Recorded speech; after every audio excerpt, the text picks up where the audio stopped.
Num resumo, a história diz, aliás, alguma parte ou outra do capítulo eu vou ler para você. Começa assim no versículo 1. Depois destas coisas, o Senhor pôs Abraão à prova. Ele disse, Abraão, ele respondeu, eis-me aqui. E Deus continuou, pegue o seu filho, seu único filho Isaque, a quem você ama, essa parte que é forte, e vá à terra de Moriá. Ali ofereça-o em holocausto sobre um dos montes que eu lhe mostrarei. Poxa, você sabe a história de Abraão? Ou melhor, Abrão, porque é assim que abre o capítulo da sua história. Abrão era um homem que tinha uma esposa muito bonita chamada Sara. Ele sai da terra de Ur dos Caldeus, vai para Padã Aram. De Padã Aram, que seria hoje na região da Síria, alguns colocam que seria na Turquia. De Padã Aram, ele vem para a região de Canaã e fica ali na região de Beersheba, na região de Hebron. Ele vai um dia ao Egito para comprar comida e volta, mas a vida de Abraão circula nesta região do mapa mundial. E como um homem que tinha muitas posses, ele era rico, respeitado, estrangeiro, mas ele não tinha a principal promessa que um homem abençoado poderia ter no seu tempo. Ele não tinha filhos. E ele quer um filho a Deus. E Deus promete, eu vou dar um filho para você. Tanto é que o nome dele é transformado de Abrão para Abraão, pai de um povo, para pai de um grande povo, de muitos povos. Mas como se dará isso, Senhor? Eu não tenho filho. Eu já havia pensado em deixar o servo dele, Eliezer, como herdeiro no lugar dele quando ele morresse, porque ele era avançado de dias, amava sua mulher, não queria outra mulher, não poderia ter filhos. E Deus falou, não, não é de Eliezer a sua descendência, será de você. Com alguns anos depois desse episódio, Sara, a sua esposa, vendo a aflição do marido, a aflição esta que recaía também sobre si mesma, porque a mulher era igualmente considerada amaldiçoada por Deus por não poder gerar filhos. Uma mulher que não tivesse a condição de engravidar poderia ser compreendida pelos habitantes da época, pelos vizinhos, como sendo uma mulher que estava sob maldição de Deus. Em outras palavras, ainda que Abrão, ou Abraão, como ele será chamado posteriormente, tenha sido um homem financeiramente abençoado, respeitado, os negócios dele prosperavam, ainda assim pairava uma nódoa de questionamento no ar.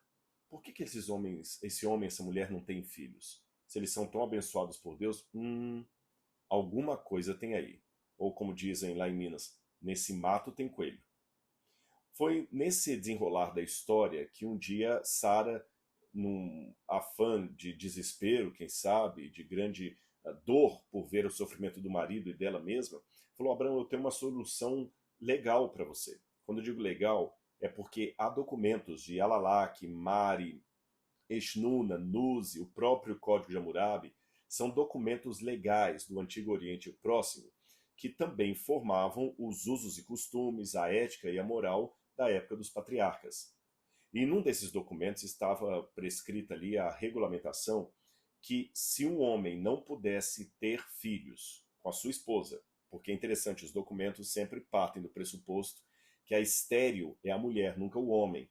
A linguagem da época entendia assim. É lógico que do ponto de vista médico isso é uma coisa ridícula hoje. Nós sabemos que tanto a mulher pode ser estéril quanto o homem.